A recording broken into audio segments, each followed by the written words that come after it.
Baik, dari kelompok kami akan membuat dan menjelaskan tugas satu dari praktikum keamanan cyber. Pertama-tama, perkenalkan nama saya Meli Value dengan NIM 2302 11060048. Dan saya akan membuat bagian lab 1 dan lab 2. Kita langsung saja. Pada lab 1 yaitu Identify Running Processes. Pada lab ini, yang akan dilakukan adalah menggunakan tool bernama TCP/View dari System Internal Suite untuk mengidentifikasi proses-proses yang sedang berjalan di komputer beserta koneksi jaringannya. Tujuan utamanya adalah memahami proses mana saja yang aktif berkomunikasi lewat jaringan, baik proses sistem Windows maupun aplikasi yang dibuka pengguna. Kita langsung saja, yang pertama-tama kita akan mendownload System Internal Suite-nya. Sini kita masuk ke link ini.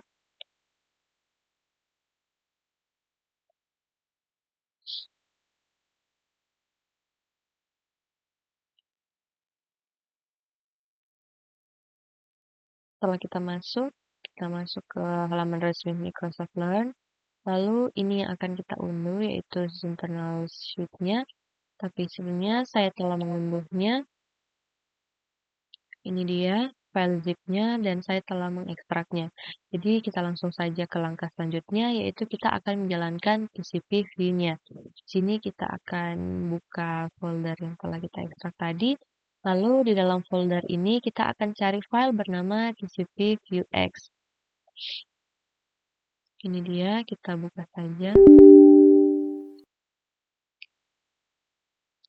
Setelah TCP view terbuka, dapat kita lihat tabel berisi daftar proses yang sedang melakukan koneksi jaringan. Di sini kita akan tutup aplikasi yang belum akan kita pakai.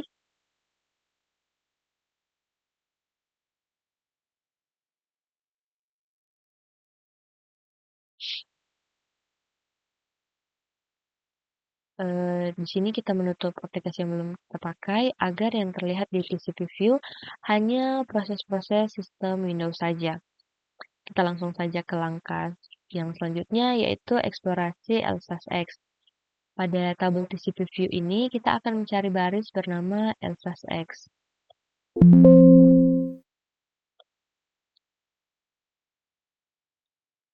Ini dia prosesnya.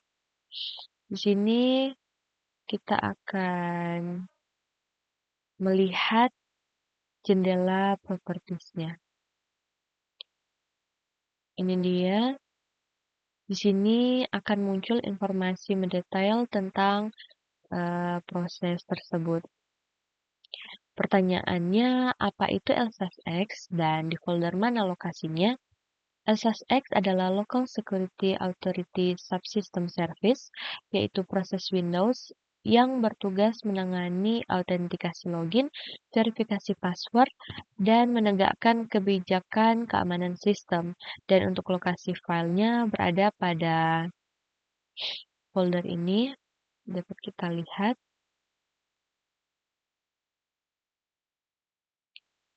Baik, selanjutnya kita juga akan melihat pada beberapa proses lain untuk melihat properti masing-masing. Contohnya kita akan lihat ada SFC House ini dia propertiesnya, lalu kita akan lihat di sini, ini dia propertinya. Dan perlu diketahui, tidak semua proses dapat menampilkan informasi properti lengkap, tergantung tingkat izin akses yang dimiliki. Kita langsung saja ke langkah selanjutnya, yaitu mengamati proses saat browser dibuka. Saat ini kita akan buka browser Microsoft Edge, dan kita akan melihat dan memperhatikan apa yang terjadi ketika browser terbuka. Kita buka Microsoft Edge.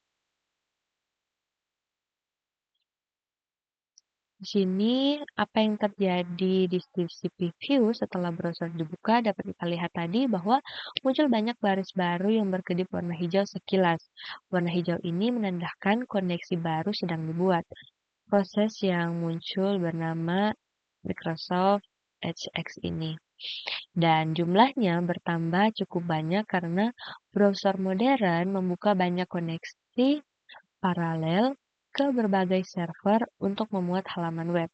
Kita langsung saja masuk ke langkah selanjutnya, yaitu mengamati proses saat browser ditutup.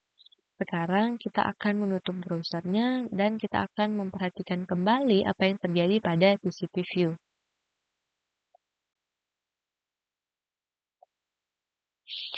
Di sini, apa yang terjadi di TCP View setelah browser ditutup, yaitu baris-baris MSHX-nya berkedip warna merah sekilas sebelum menghilang dari daftar. Warna merah menandakan koneksi sedang ditutup. Setelah semua koneksi selesai ditutup, tampilan TCP View kembali bersih seperti kondisi awal. Hanya berisi proses sistem Windows saja. Baik, kita masuk ke langkah selanjutnya yaitu research proses. Kita akan melakukan riset singkat mengenai beberapa proses yang terlihat di TCP View. Di sini beberapa proses umum yang ditemukan yaitu SFC host X. Proses host untuk berbagai service Windows biasanya ada banyak instance sekaligus. Lalu ada systems dengan PID 4, yaitu proses kernel Windows yang menangani proses level rendah, umumnya memegang port 445 untuk file sharing. Lalu ada MSHX, di sini proses browser Microsoft Edge. Lalu ada yang namanya runtime Broker X, Manager Izin Aplikasi Universal Windows Platform. Lalu ada Search App X, yaitu fitur pencarian Windows yang terhubung ke server Bing. Baik, dari lab 1 ini dapat disimpulkan bahwa TCP View sangat berguna untuk memonitor aktivitas jaringan per proses secara real-time. Tool ini membantu mengidentifikasi proses mencurigakan yang melakukan koneksi tidak wajar, yang merupakan salah satu indikator awal adanya malware atau aktivitas tidak sah.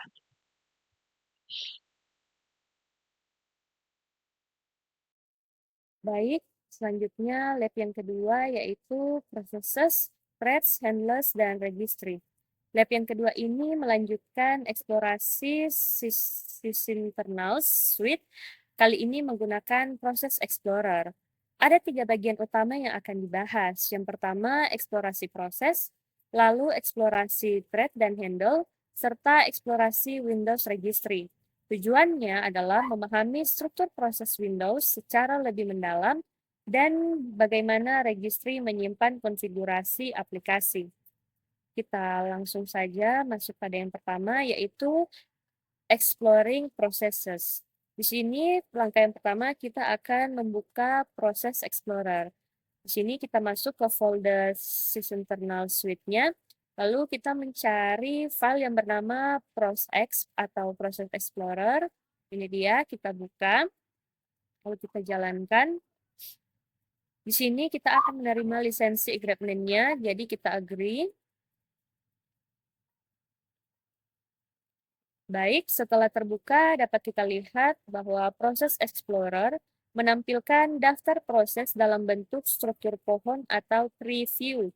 Di sini terlihat jelas hubungan parent dan child antar proses. Ini merupakan keunggulan utama proses Explorer dibanding text manager biasa. Selanjutnya, kita akan menemukan proses browser. Pertama-tama, kita akan membuka Microsoft Edge.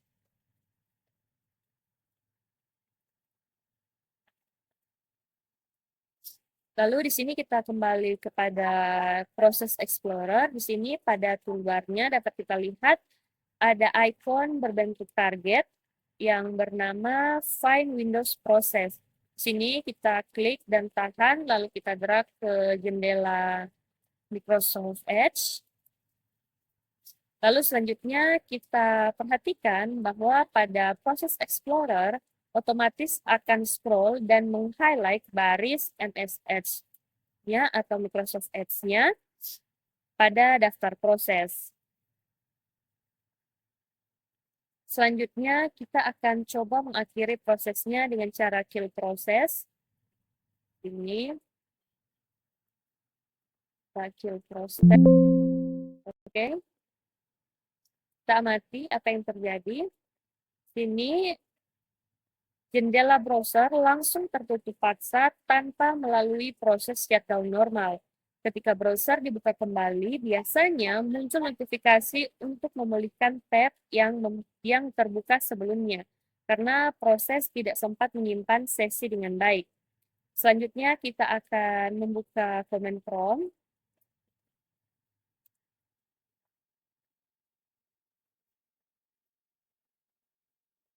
Ini kita akan mengetikkan cmd. Lalu seperti tadi, kita akan drag Find Windows prosesnya ke jendela command prompt. Dan bisa kita lihat di sini, proses Explorer akan meng-highlight proses CMDX-nya. Lalu kita perhatikan di sini struktur tree-nya. Parent proses dari CMDX adalah Explorer X, dan child prosesnya adalah Conhost X. Selanjutnya kita akan menjalankan ping.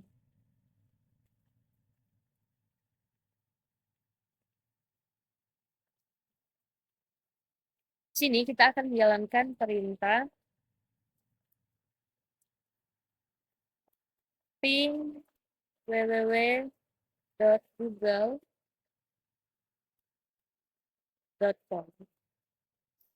Lalu kita akan mengamati proses Explorer selama ping berjalan.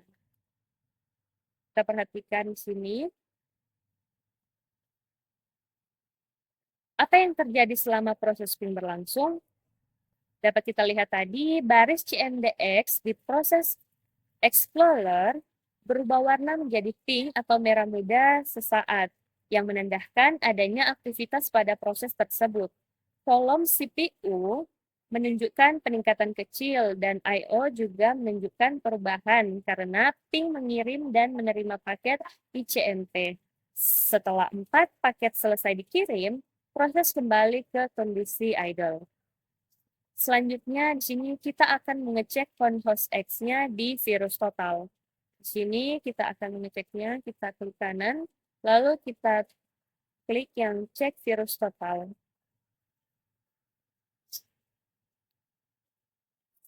Tunggu beberapa saat. Di sini dapat kita lihat kolom virus total. Dan di sini ada link yang muncul, kita klik.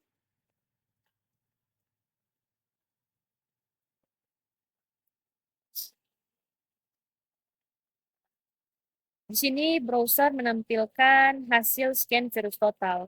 Dan di sini 0/72 dan artinya aman.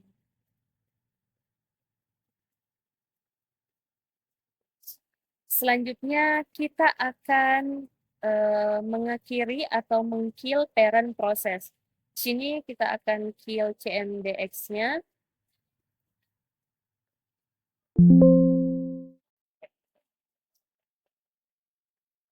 Apa yang terjadi pada child process conhost X? Dapat kita lihat proses conhost X juga ikut hilang dari daftar secara otomatis.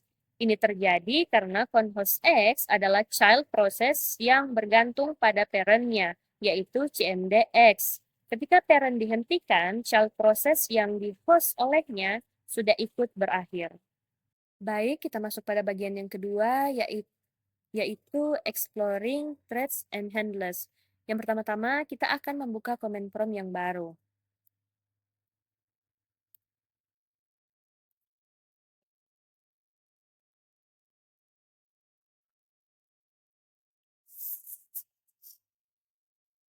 Selanjutnya kita akan melihat threads-nya. Di proses Explorer, kita akan cari conhost X-nya, ini dia. Lalu kita klik kanan, lalu kita lihat properties, dan pada jendela properties kita klik pada bagian threads. Di sini informasi apa saja sih yang tersedia di tab threads? Di sini tab threads menampilkan informasi per thread dari proses meliputi TID atau thread ID sebagai identifier unik, lalu ada CPU use, lalu ada start address yang menunjukkan fungsi tempat thread dimulai. Lalu ada priority atau prioritas thread, serta tombol start, modul, dan kill. Dari sini dapat dipahami bahwa satu proses dapat memiliki banyak thread yang berjalan paralel. Selanjutnya kita akan melihat handlers-nya. Ini kita tutup jendela propertinya. Lalu di proses Explorer ini, kita buka di bagian View. Kita klik, lalu kita pilih di bagian Lower Pane View. Lalu kita pencet bagian Handlers. Sini kita lihat, akan melihat conhost X-nya di sini, ini dia. Di sini handle-handle tersebut menunjukkan apa? Handle menunjukkan ke berbagai objek sistem yang sedang digunakan oleh proses, antara lain file yang sedang dibuka, lalu ada registry key yang diakses, lalu ada event untuk sinkronisasi, muntan atau mutex, section untuk share memory, directory dalam object manager, thread, serta objek GUI seperti desktop dan Windows Station. Secara sederhana, handle adalah referensi atau tiket yang digunakan proses untuk mengakses resource yang dikelola oleh kernel Windows. Selanjutnya, pada bagian yang ketiga, yaitu Exploring Windows Registry. Windows Registry adalah database hierarkis yang menyimpan sebagian besar konfigurasi sistem operasi dan aplikasi. Pada bagian ini akan diperagakan bagaimana registry memengaruhi perilaku aplikasi. Pertama-tama, kita akan membuka Registry Editor.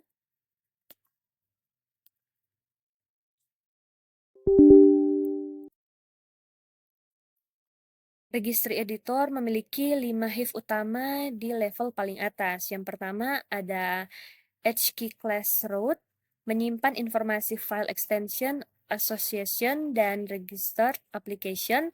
Lalu ada HKey current user, menyimpan setting user yang sedang login. Lalu ada HKey local machine, menyimpan konfigurasi spesifik komputer lokal. Lalu ada HKey users, menyimpan setting semua user di komputer, serta HKey current config menyimpan informasi hardware saat boot. Langsung saja kita akan navigasi ke registry key proses Explorer. Pertama-tama di sini pada panel kiri kita akan lakukan navigasi berurutan. Pertama, kita buka HKey current usernya, lalu software. Selanjutnya kita mencari sisi internalsnya, lalu pada proses Explorer di sini, kita cari key bernama EULA accepted. Ini dia, EULA accepted. Di sini nilai saat ini adalah 00001. Yang berarti EULA sudah diterima oleh user. Selanjutnya kita akan mengubah nilai EULA accepted-nya. Kita klik, lalu di sini dari 1 kita ubah menjadi 0. Oke. Di sini ada pertanyaan, berapa nilai registry key ini pada kolom data? Nilainya sekarang menjadi 00000, yang sebelumnya kita lihat tadi 1, dan sekarang telah menjadi 0. Dan nilai 0 ini mengindikasikan bahwa EULA dianggap belum diterima oleh user.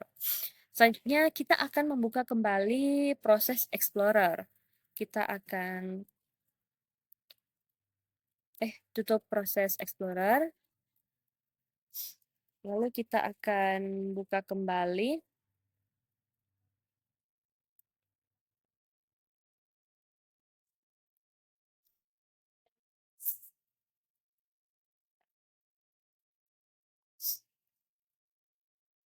Di sini apa yang terlihat ketika proses Explorer dibuka kembali? Dapat kita lihat bahwa jendela lisensi agreement proses Explorer muncul kembali, sama seperti saat aplikasi dijalankan pertama kali setelah instalasi.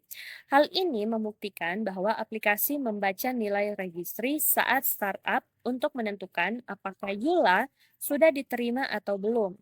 Karena nilainya telah diubah menjadi 0, aplikasi menganggap EULA belum pernah diterima sehingga menampilkan dialog seperti ini. Di sini kita agree untuk menerima kembali Yula. Tindakan ini secara otomatis akan mengubah nilai registry kembali menjadi 1. Kita akan mengeceknya.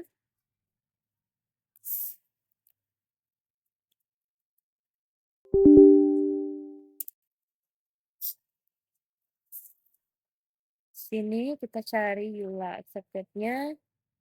Di sini dapat kita lihat bahwa nilainya telah berubah menjadi 1 kembali.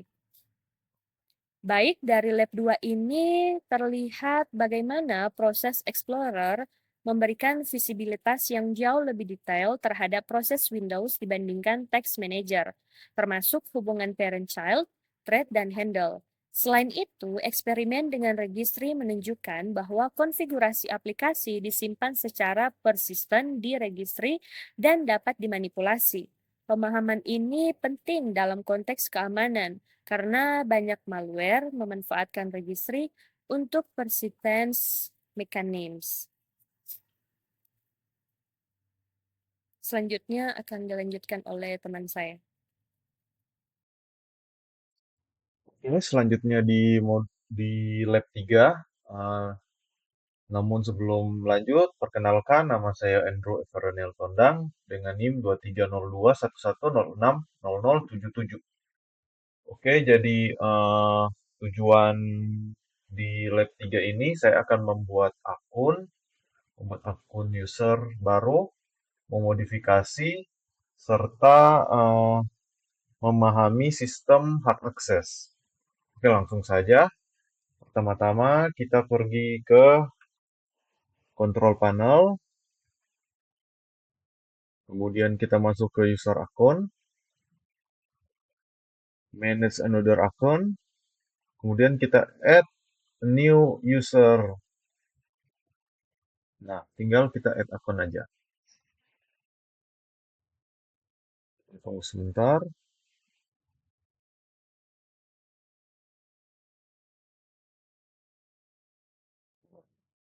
Di sini kita pilih yang di bawah ini.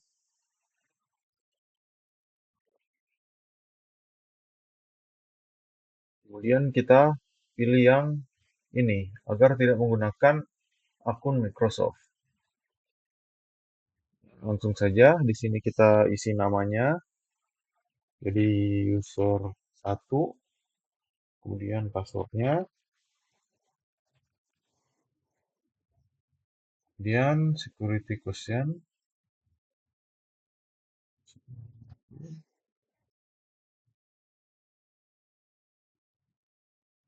Hmm, ini aja. Nah, bisa dilihat di sini akun usernya sudah jadi.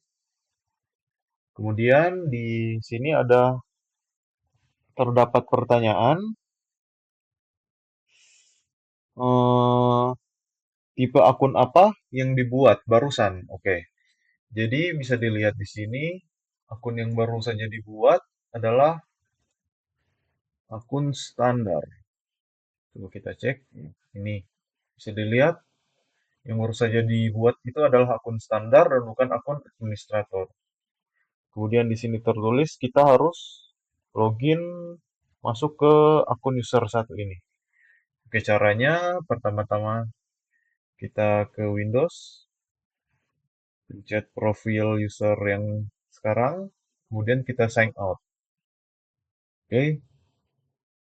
Oke, di sini kita akan coba sign out. Kemudian kita pindah ke user 1. Sini kita isi passwordnya. Kemudian enter. Nah,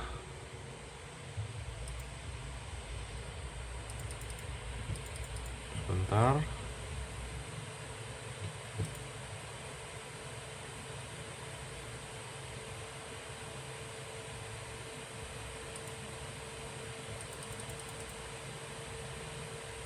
Ya, bisa dilihat kita sudah masuk.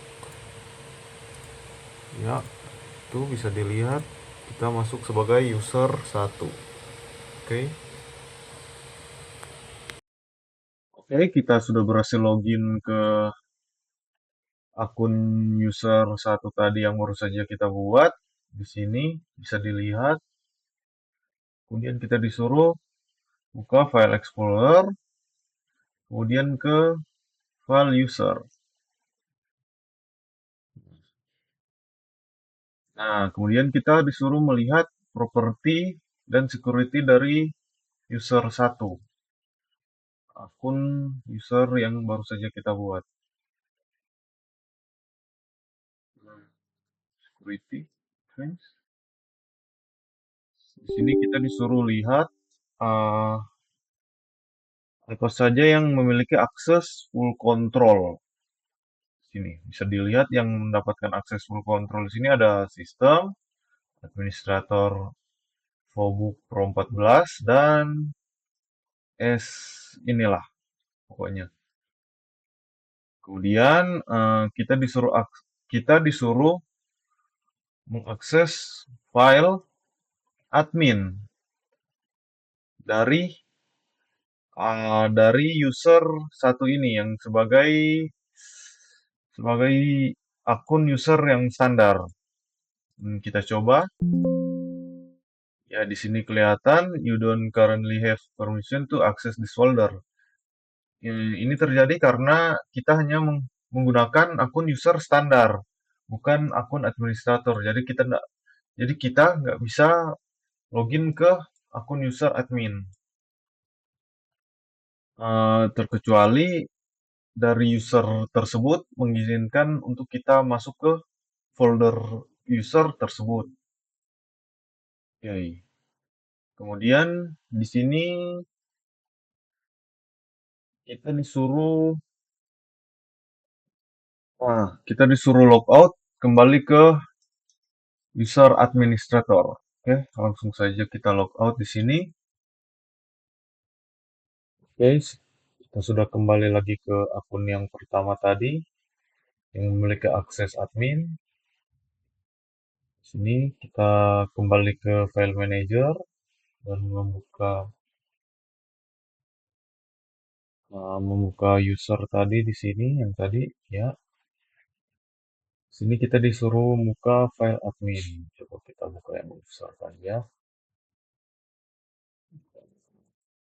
Nah, bisa dilihat di sini kita dapat membukanya. Ini dapat dibuka karena sistem dan akun user yang memiliki akses full control, dia bisa mengakses hampir semua file yang ada di komputer ini. Jadi itu alasan mengapa akun ini bisa mengakses akun user ini. Nah, kemudian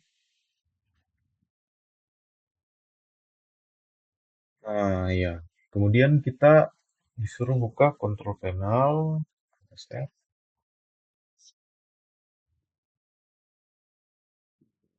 Windows Tool, dan komputer manajemen.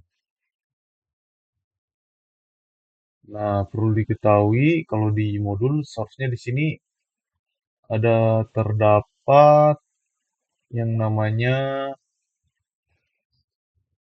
hmm, local users and group. Namun di sini tidak ada karena saya komputer ini menggunakan Windows Home. Jadi di sini tidak bisa mengecek user dan grup. Jadi cara alternatifnya kita bisa menggunakan CMD dengan Chrome.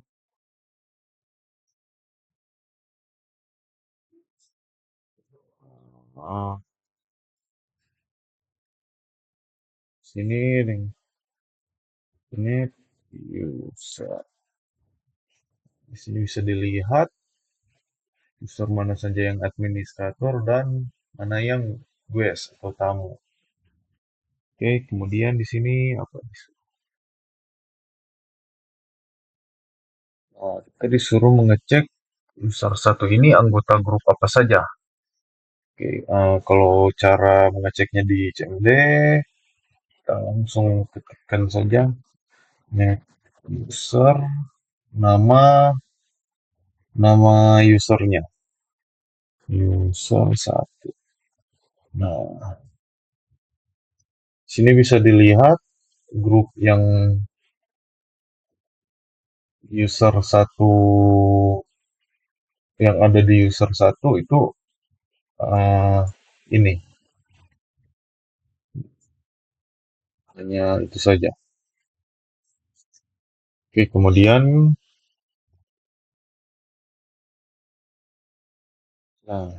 kita akan mengecek membership dari akun admin ini atau akun admin ini dengan cara ketik net user, nama user. Sudah lihat nama usernya, nah save. Entarkan saja. Oke, bisa dilihat di sini username-nya. Bisa dilihat ini grup membership-nya ada administrator, ini, ini, ada ini user juga, ini, kurang lebih ini. Ya. Kemudian kita akan memodifikasi akun user satu tadi menjadi administrator. Oke, kita terus saja dulu. Caranya kita ke user akun, manage another akun, pilih user satu, kemudian change akun type. Nah, di sini kita pilih yang administrator. Kemudian kita change. Nah, bisa dilihat di sini user satu sudah jadi admin ya. Langsung saja kita cek di CMD.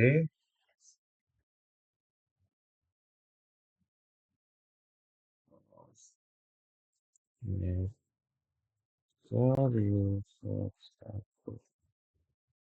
Ya, bisa dilihat di sini di local group membership-nya akun user satu sudah masuk grup membership admin administrator. Oke. Jadi akun user satu ini sudah memiliki hak akses admin.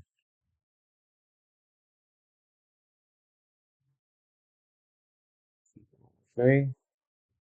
Kemudian selanjutnya disuruh mengembalikan lagi akun user satu ini menjadi bentar, belum di refresh.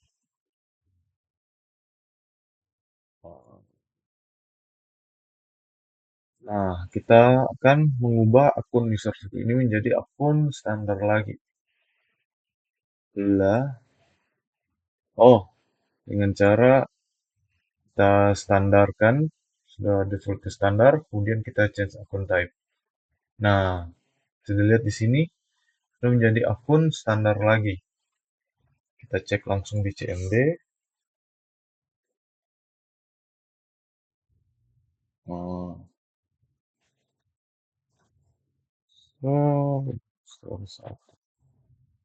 bisa dilihat di sini local group membership-nya sudah hilangnya yang administratornya menjadi akun standar lagi. Ini kita disuruh juga mendelete akunnya. Langsung pencet saja di sini. File. Nah, bisa dilihat akunnya sudah hilang ya di sini. Nah, di sini juga sudah hilang. Nah, kurang lebih untuk video lab 4 seperti itu. Kita lanjut maksud saya lab 3, kita lanjut ke lab 4. Oh, tunggu dulu, namun sebelum itu ada pertanyaan. Kenapa penting lindungi semua akun dengan password kuat? Jadi, pertama-tama password itu gerbang pertama. Password yang lemah itu mudah dibobol, oke? Brute force atau directional attack. Kalau akun admin jebol, seluruh sistem bisa dikuasai atau diinstalkan malware. Jadi, eh, yang penyerang akan bisa mengakses data-data kita. Jadi kurang lebih begitu. Kemudian pertanyaan selanjutnya, kenapa perlu bikin akun user standar? Jadi, eh, kenapa perlu akun user standar? Jadi kita mengkasih hak seminimal mungkin yang dibutuhkan. Kemudian kita pakai akun standar sehari-hari. Kalau kena malware, dampaknya akan terbatas. Sehingga tidak terlalu mm, berbahaya untuk laptop kita. Jadi data-data kita aman lah sebagian. Data-data penting gitu. Jadi kurang lebih seperti itu untuk lab 3, kita lanjut ke lab 4. Oke, kita lanjut. Selanjutnya kita akan ke lab 4. Oke, di sini tujuan di lab 4 kita akan mengeksplorasi fungsi PowerShell sebagai konsol, command, dan scripting tool. Jadi pertama-tama kita disuruh membuka CMD di sini, kemudian di sebelahnya PowerShell. Oke, langsung saja. Pertama-tama kita disuruh mengetikkan dir. Kita melihat perbandingan komen dir di antara kedua ini. Langsung saja. Jadi di sini ya hasilnya sama, bisa dilihat. Komen ini akan membuka directory file yang sedang berjalan saat ini. Bisa dilihat. Nah, namun perbedaannya di sini di PowerShell dia lebih terstruktur karena ada mode, last write time, length, dan name. Jadi lebih kelihatan rapi lah, lebih terstruktur. Sedangkan di command prompt dia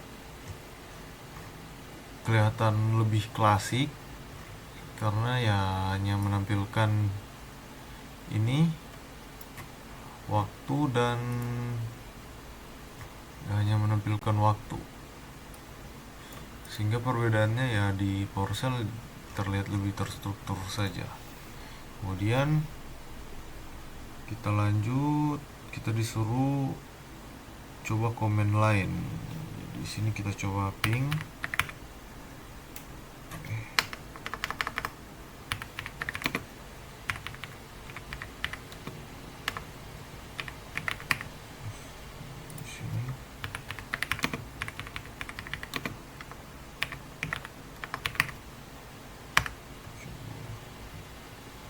Kita coba. Oke, nampaknya terlihat sama di sini. Dan kita coba lagi yang lain.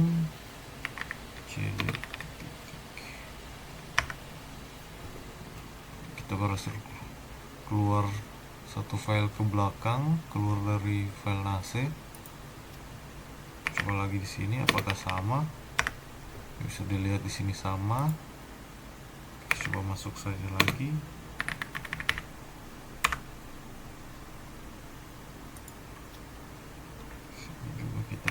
masuk lagi, apakah bisa? Ya bisa. Jadi komennya sama, hasilnya juga sama. Kemudian terakhir kita coba IP config. Enter. Sini IP config. Bisa dilihat di sini hasilnya tetap sama, ya, kurang lebih hasilnya sama. Kemudian di sini terdapat pertanyaan, hasilnya bagaimana? Ya bisa dilihat dari tadi hasilnya sama. Jadi semua jalan normal di kode jendela. Jadi PowerShell itu memang backward compatible dengan komen-komen prompt. Jadi komen lama masih bisa dipakai. Bedanya PowerShell sebenarnya menjalankan komen ini sebagai alias ke CMD DITE-nya. Jadi misal begini, kita coba close saja ini komen prompt-nya. Misalnya begini, kita ketik get alias di kolom sini.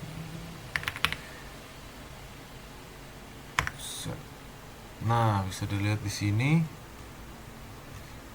get alias dir, hasilnya jadi alias dir get child item. Jadi di PowerShell ini ketika kita mengetik get child item ini, dia hasilnya akan sama dengan dir. Jadi maksudnya itu get child item ini adalah aliasnya adalah dir. Langsung saja kita coba, kita ketik ini, apakah hasilnya akan sama atau tidak.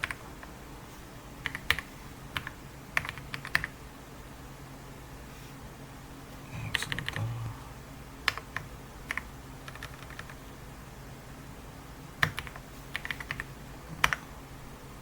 Wait. Something wrong. Oh, tidak ada hanya.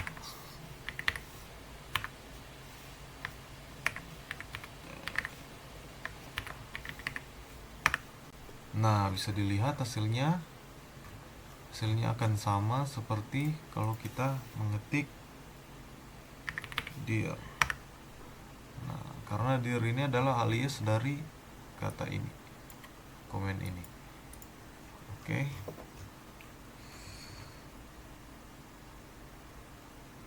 Kemudian di PowerShell kita disuruh mengetik, kalau di modul disuruh diketik net stat h. Namun di sini hasilnya munculnya socket handle code. Jadi sebenarnya mungkin maksud yang di modul ingin melihat komen apa saja yang ada di netstat ini. Jadi H ini artinya mungkin help.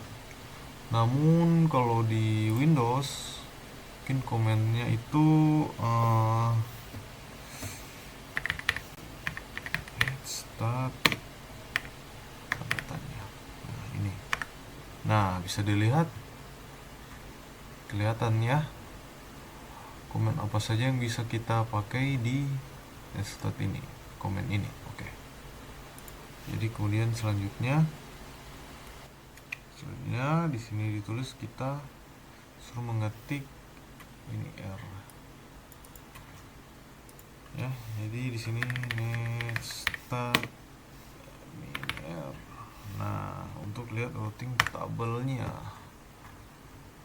Kemudian di sini ada pertanyaan. Apa IP v4 dari gateway-nya? Apa IP v4 gateway-nya? Nah, oke, bisa kita lihat di sini. Nah, ini dia v4 table. Jadi gateway dari IP v4 itu adalah ini. Bisa dilihat 192.168.1.1. Kemudian selanjutnya kita disuruh menjalankan PowerShell sebagai administrator. Coba langsung. Jadi di sini kemudian kita disuruh menjalankan Netstat up now. Start.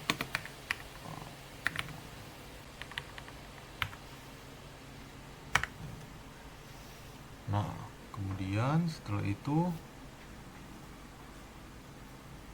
kita disuruh mencocokkan dengan Task Manager.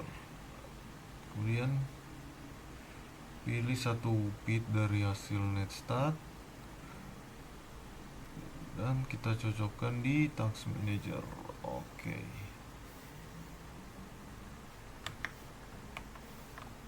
Ke Task Manager, kita ke detail.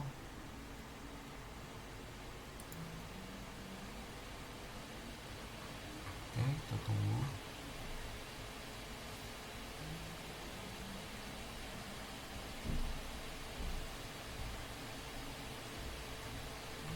Oke, kita cari dulu di sini.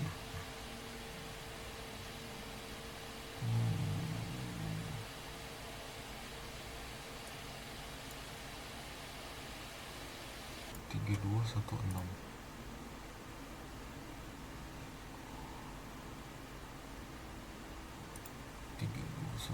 Di sini. Oh ya, UBS ya.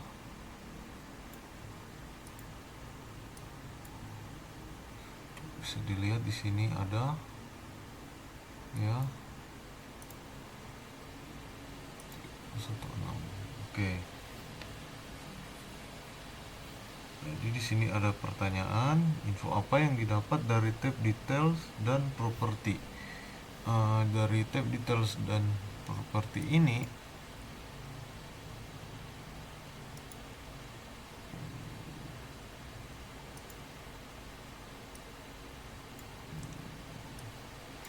kita dapat melihat di general kita dapat melihat type of file, application, description, lokasinya bisa dilihat di sini, size ukurannya, kemudian creatednya dibuat kapan, modified dan acceptance. Ada atribut.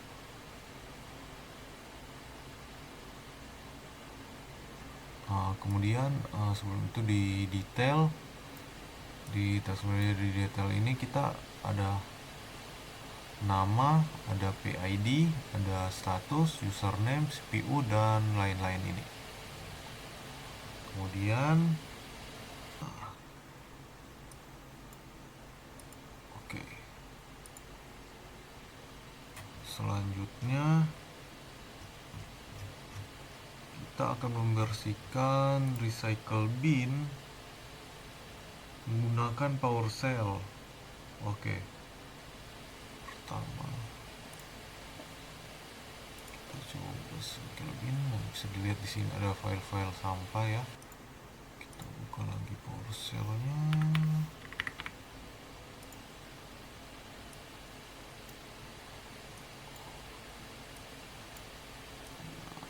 Dan kita ketikkan di sini clear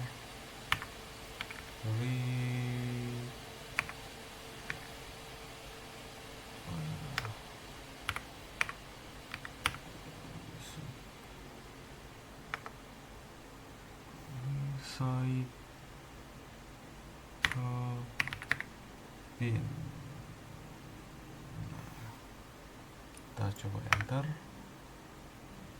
Kemudian di sini kita ketik ini. Enter. Nah, bisa dilihat semua folder di recycle bin ini hilang, dihapus. Jadi ada pertanyaan apa yang terjadi ya? Semua file di recycle bin langsung terhapus permanen. Icon recycle bin di desktop berubah dari yang ada kertasnya jadi kosong. Coba kita lihat. Nah, bisa dilihat komen ini berguna banget kalau mau automate, misal bikin schedule task yang otomatis clear recycle bin tiap minggu tanpa perlu klik manual, kurang lebih begitu. Kemudian di sini ada pertanyaan refleksi terakhir sebelum menutup lab 4. Di sini common Vercel apa yang bisa yang simplify kerja security analyst. Jadi beberapa yang umum dipakai biasa ada get proses. Jadi ini akan melist semua proses jalan, kurang lebih mirip seperti task manager tapi bisa di pipe ke command line. Kemudian keunggulan PowerShell buat analis, outputnya objek bisa di pipe, di filter dan di export ke CSV atau JSON dengan mudah. Jadi bisa bikin script audit yang auto generate report. Nah, kemudian kurang lebih sudah untuk lab 4 cukup sampai segini saja. Mungkin lab berikutnya akan dilanjutkan oleh teman saya. Terima kasih. Perkenalkan, nama saya Vergino Mandoka dengan NIM 230211060074. Saat ini saya akan melanjutkan aktivitas praktikum yaitu lab 5. Pada lab 5 ini yang akan dilakukan adalah eksplorasi Windows Task Manager untuk memonitor dan mengelola proses, service, serta performa sistem. Task Manager merupakan tool bawaan Windows yang menjadi andalan pertama untuk troubleshooting dan pemantauan resource komputer. Lab ini dibagi menjadi 3 bagian. Yang pertama itu bekerja pada tab processes, yang kedua services, yang ketiga performance. Pada bagian yang pertama, langkah pertama kita akan buka command prompt dan browser.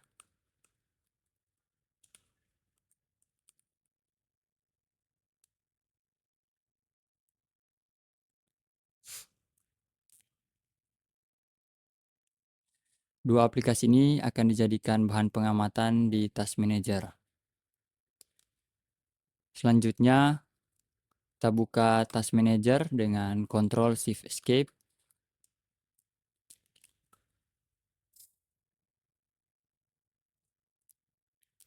Di sini kita bisa melihat proses-proses yang berjalan.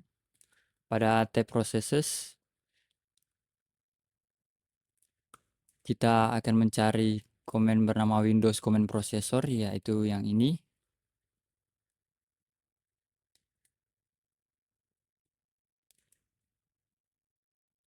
Kita expand. Di sini ada pertanyaan, apa yang terdaftar di bawah headingnya. Di sini di bawahnya terdapat proses command prompt yaitu cmd.exe sesuai dengan jumlah command prompt yang sedang dibuka. Jika hanya satu command prompt yang dibuka, maka hanya ada satu entry di bawahnya. Pada tab proses ini ada 3 kategori utama. Yang pertama apps, berisi aplikasi yang dibuka pengguna. Ada background processes yang berisi proses yang berjalan di latar belakang, dan ada Windows processes yang berisi service sistem Windows.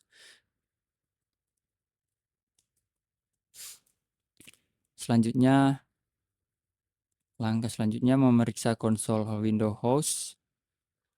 Kita akan mencari konsol Windows host di bagian Windows processes yang tadi. Ini dia. Lalu kita akan cek properties.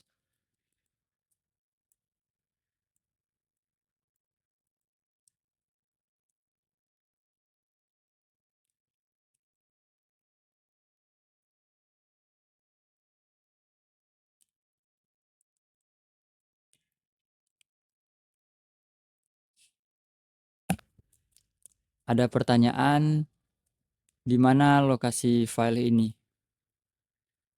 Jadi file console Windows host atau conhost.exe ini ada di drive C, folder Windows, subfolder System 32. Proses ini berfungsi sebagai jembatan antara aplikasi konsol seperti Command Prompt dengan subsistem grafis Windows. Selanjutnya kita tutup Command Prompt Windows dan akan melihat apa yang terjadi ketika ditutup.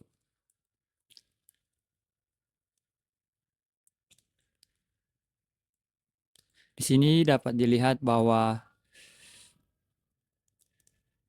ada pertanyaan apa yang terjadi dengan Windows Command Processor dan konsol Windows host. Jawabannya adalah kedua proses langsung hilang dari Task Manager karena command.exe ditutup. Conhost.exe yang merupakan child prosesnya juga ikut berakhir. Hal ini konsisten dengan pengamatan di lab 2 sebelumnya oleh teman saya, di mana parent proses yang dihentikan akan membawa child proses ikut berhenti. Selanjutnya, kita akan klik memori.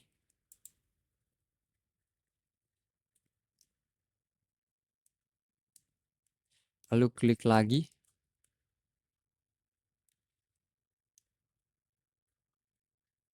Efek dari tindakan ini, ada pertanyaan dari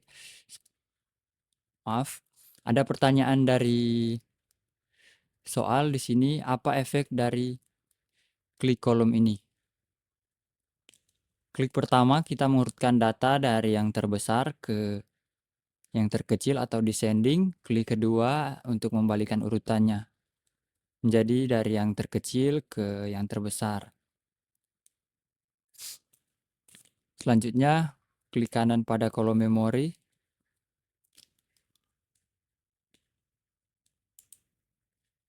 Saya tampilkan resource value,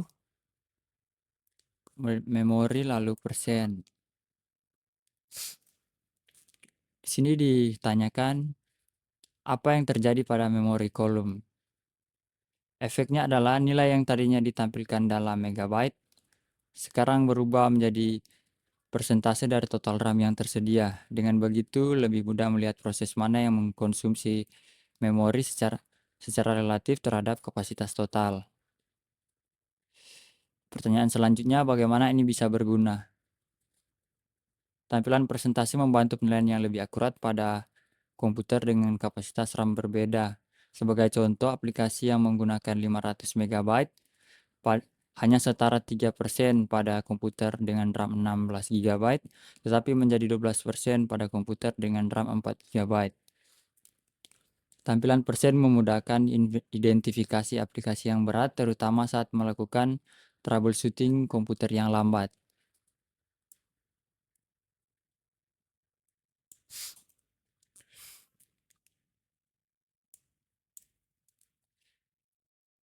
Selanjutnya, kembali ke tab name.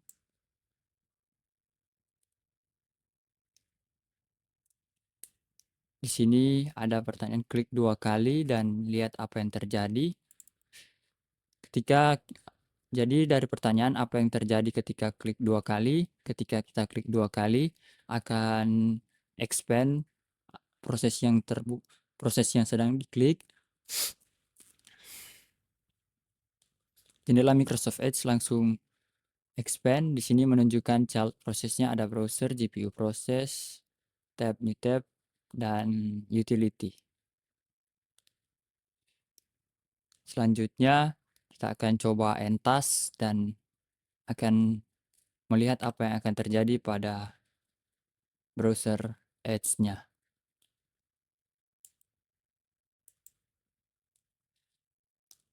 Dari pertanyaan, apa yang terjadi saat kita menekan tombol end task adalah browser langsung menutup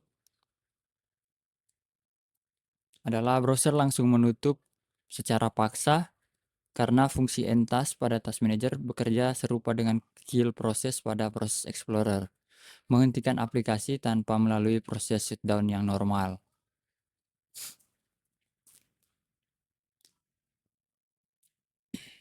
Selanjutnya kita pindah ke bagian yang kedua, kerja dengan Service tab. Kita pindah ke Service tab. Di sini ditanyakan apa saja status yang ada dalam daftar. Di sini bisa kita lihat ada stop, ada running,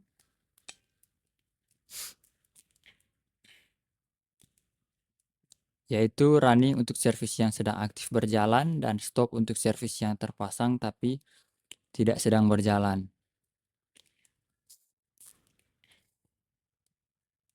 Selanjutnya kita masuk pada part bagian yang ketiga, yaitu performance tab. Kita buka tab performance. Secara default, tampilan akan berada di panel CPU yang menampilkan grafik CPU secara real time. Di sini ada pertanyaan, berapa threads yang sedang berjalan? Bisa kita lihat di sini ada sekitaran 1750-50-an kurang lebih threads yang berjalan saat ini. Selanjutnya ada berapa proses yang sedang berjalan. Kita lihat ada 155 proses yang sedang berjalan, baik aplikasi yang sedang dibuka, maupun latar belakang, maupun service Windows.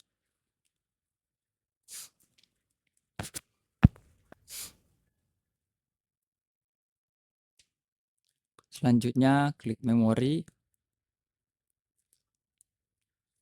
Di sini ada beberapa pertanyaan, berapa total memori fisik dalam megabyte.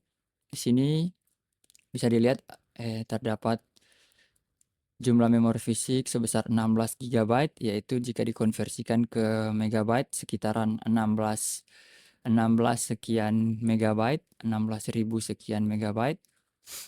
Selanjutnya ada pertanyaan, berapa memori fisik yang available? Di sini bisa kita lihat ada sekitaran 11,2 GB yang available atau sekitaran 11.200 megabyte. Pertanyaan selanjutnya, berapa banyak memori fisik yang sedang digunakan oleh komputer? Di sini bisa kita lihat ada sekitaran 4,6 GB memori yang sedang digunakan atau sekitaran 4.600-an megabyte atau jika dikompres sekitaran 76 megabyte.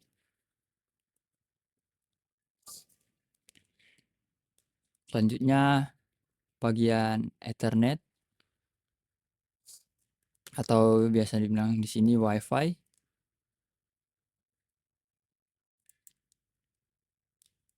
Karena saya di sini menggunakan nirkabel, jadi di sini tertulis WiFi. Di sini ditanyakan berapa link speed dari komputer. Di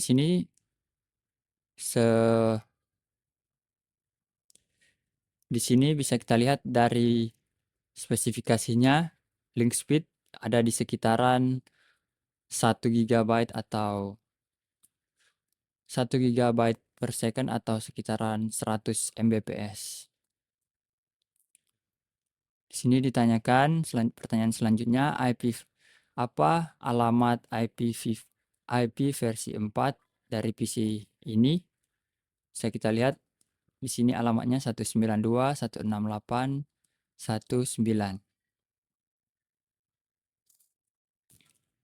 Selanjutnya kita akan membuka resource monitor.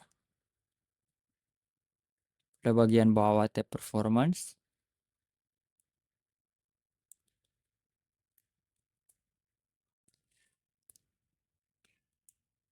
Tool ini merupakan versi yang lebih detail dari Task Manager, menampilkan penggunaan CPU, memori, dan disk, serta network per proses secara live dengan grafik yang lebih mendalam. Resource monitor sangat berguna untuk analisis mendalam ketika informasi dari task manager dirasa kurang lengkap. Demikian dari lab 5 dapat disimpulkan bahwa task manager merupakan tool first response yang sangat penting untuk monitoring dan troubleshooting sistem Windows. Melalui tab Processes dapat diidentifikasi aplikasi yang bermasalah. Tab Services menampilkan status seluruh layanan sistem. Dan tab Performance memberikan gambaran penggunaan resource secara real time. Pemahaman mendalam terhadap task manager menjadi bekal dasar bagi seorang administrator maupun security analyst untuk mendeteksi anomali pada sistem. Selanjutnya, lab Monitor and Manage System Resources in Windows. Pada lab ini kita akan menggunakan administrative tools untuk memonitor dan mengelola resource sistem Windows termasuk Service Management, Computer Management Utility, dan Performance Monitor Data Collector. Pada bagian yang pertama, Starting and Stopping the Routing and Remote Access Service. Kita buka Control Panel, Network and Sharing Center, Change Adapter Setting, dan biarkan tetap terbuka. Selanjutnya buka Administrative Tools, Performance Monitor. Pastikan klik Performance Monitor di sisi kiri. Selanjutnya Freeze Display.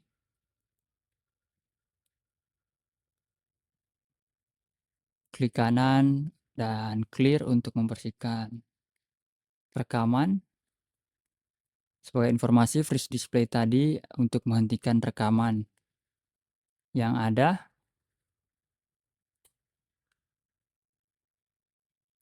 Biarkan window dari Performance Monitor terbuka. Selanjutnya kita buka Services, cari Remote and Routing and Remote Access.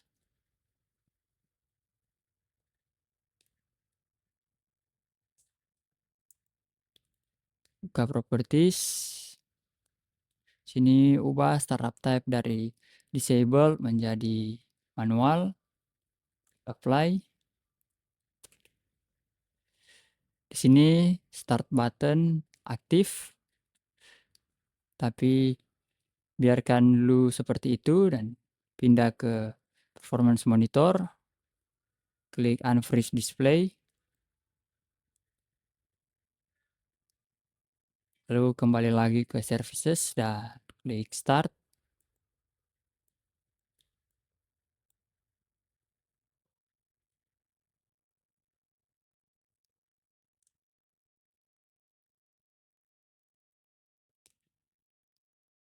Sekarang servisnya menunjukkan tombol stop dan pause yang bisa diklik. Biarkan seperti itu dan selanjutnya kita pergi ke Network Connection. Kita refresh. Di sini ada pertanyaan, perubahan apa yang muncul setelah Service Routing and Remote Access di start? Di sini bisa kita lihat muncul jaringan baru pada daftar Network Connection, yaitu yang bernama Incoming Connection. Adapter ini merupakan virtual interface yang dibuat Service Routing and Remote Access untuk menangani koneksi remote yang masuk ke komputer.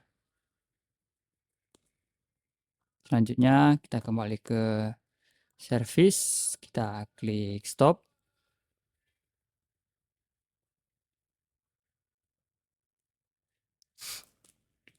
Kembali ke Network Connection. Di sini ada pertanyaan lagi, perubahan apa yang muncul setelah service di stop? Adapter virtual yang muncul tadi sekarang hilang dari daftar. Ini membuktikan bahwa adapter tersebut hanya ada selama Service Routing and Remote Access aktif. Begitu service dihentikan, resource-nya juga dilepas. Selanjutnya kita kembali ke Performance Monitor dan klik Freeze Display. Untuk menghentikan rekaman, di sini ada pertanyaan, nilai apakah yang ditampilkan oleh counter. Di sini bisa kita lihat ada processor time.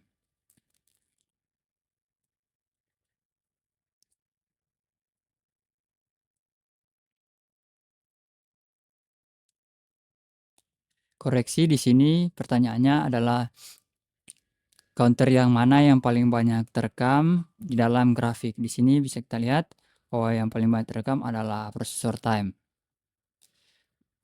Selanjutnya, ubah tipe grafik menjadi report.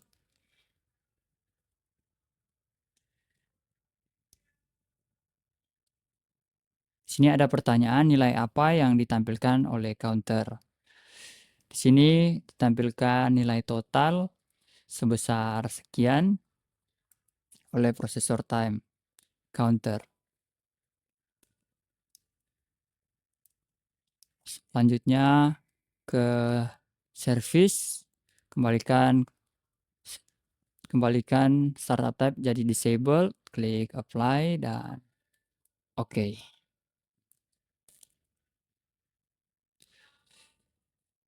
Di sini ada pertanyaan, apa status dan startup type dari routing dan remote access yang terlihat setelah itu. Di sini statusnya kosong yang berarti tidak running dan startup type-nya jadi disabled.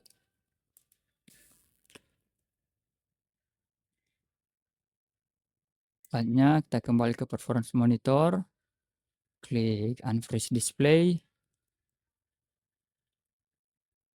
dan tutup semua jendela dari bagian pertama ini.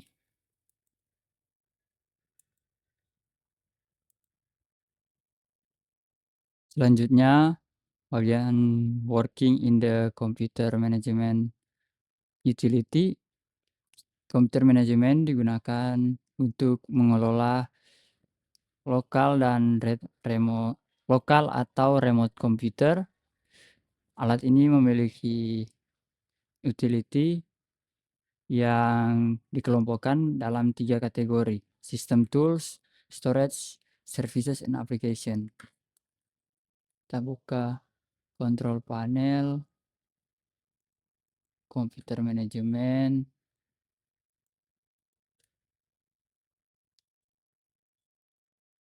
Dalam computer management ada sama seperti yang saya bilang tadi, system tools, storage, service, and application.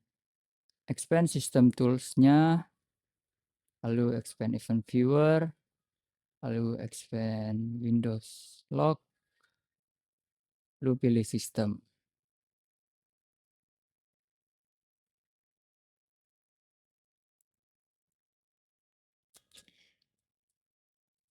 Event property, di sini kita bisa klik 2 kali. Di sini diharapkan ada 4 event yang dimulai dari starting service sampai ke stopping service yang tadi, yaitu routing and remote access service. Pertanyaannya di sini, apa deskripsi dari keempat deskripsi tersebut? Sini kita bisa lihat ada yang pertama, pada log system ditemukan 4 event berurutan yang berkaitan dengan aktivitas routing and remote access. Di sini yang pertama, Service Control Manager mencatat bahwa startup type service dari routing and remote access diubah dari disabled menjadi manual. Di atasnya ada error remote access 20063 yang menunjukkan bahwa remote access connection manager gagal memuat protokol engine RAS-Greng DLL karena modul tersebut tidak ditemukan. Ini terjadi karena komponen GRE tunneling tidak tersedia di edisi Windows Client. Selanjutnya, error yang mirip seperti tadi, remote access event ID 20063 di sini dikatakan bahwa Protokol engine IKEv2 gagal inisialisasi karena tidak didukung pada konfigurasi ini. Ini juga berlaku normal pada Windows client yang tidak memiliki role VPN server. Selanjutnya yang keempat adalah Service Control Manager dengan event ID yang sama seperti yang pertama tadi, yaitu yang mencatat bahwa startup type service dikembalikan ke disabled setelah lab selesai. Kedua error remote access tersebut tidak menghalangi service utama berjalan. Event ini justru menjadi contoh menarik tentang bagaimana event viewer mencatat baik keberhasilan maupun kegagalan komponen secara detail yang berguna bagi administrator untuk memahami perilaku sistem.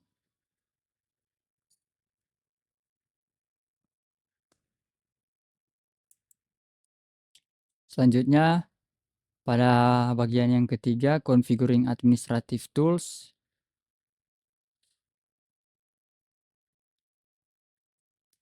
Untuk sisa dari lab ini akan mengkonfigurasi advanced administrative tools, features, dan memonitor bagaimana ini berefek pada komputer. Pertama, buka performance monitor.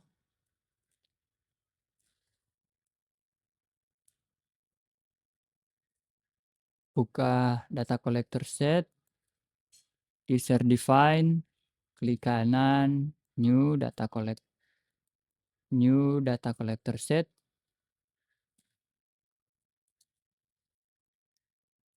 Pilih tulis memory logs dan pilih create manually. Sini pilih performance counter, next.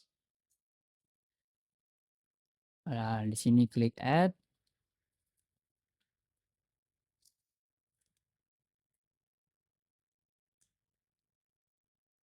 Sini kita cari memori, available M bytes, dan tambahkan. Di sini kita bisa melihat available M bytes ada di sisi kanannya. Klik OK.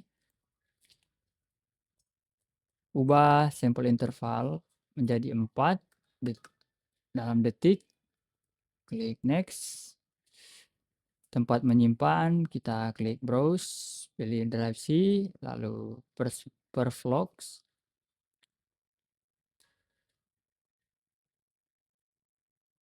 Klik next, lalu klik finish. Kita expand memory log, klik memory log, klik kanan pada data collector, pilih properties, ubah log format dari binary jadi comma separated,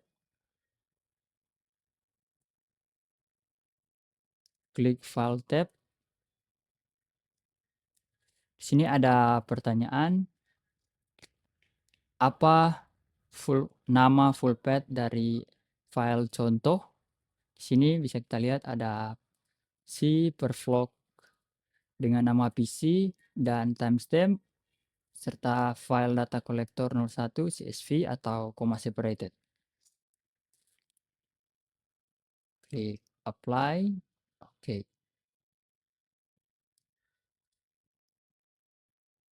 Selanjutnya pilih memory logs.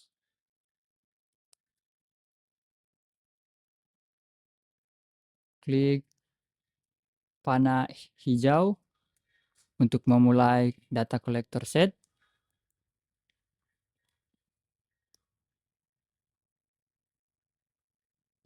Untuk memaksa komputer menggunakan beberapa memori yang tersedia, buka dan tutup browser. Kita buka browser Edge. Sini google.com. Kita tutup kembali.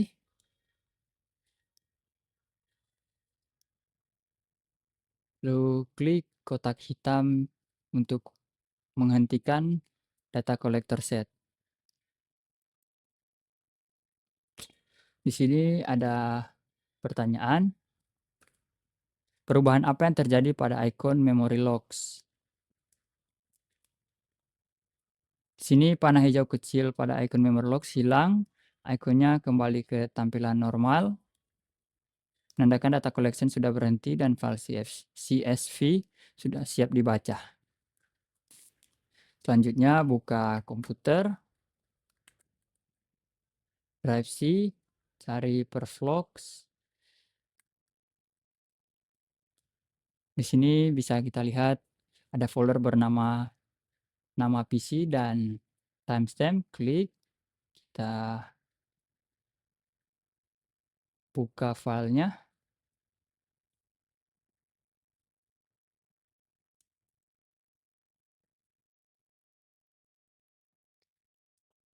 Di sini ditanyakan apa yang ditampilkan pada kolom paling kanan. Di sini bisa kita lihat kolom paling kanan menampilkan nilai available MB untuk setiap interval waktu. Nilai ini adalah jumlah memori fisik yang masih tersedia dalam satuan megabyte pada saat sampling dilakukan. Nilainya berfluktuasi sesuai aktivitas komputer selama perekaman, turun saat browser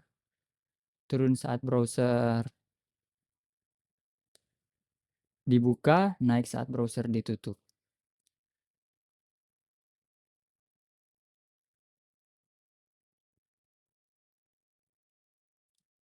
Selanjutnya tutup file dan folder yang tadi, pilih performance monitor window, klik memory lock, klik kanan, dan hapus.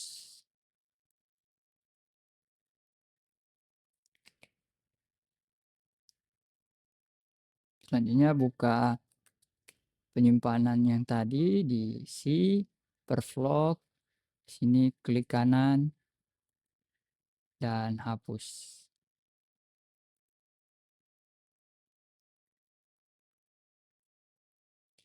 Setelah itu tutup semua Windows. Demikian presentasi praktikum dari kelompok kami. Mohon maaf jika ada kesalahan maupun ada yang terlewat. Sekian, terima kasih.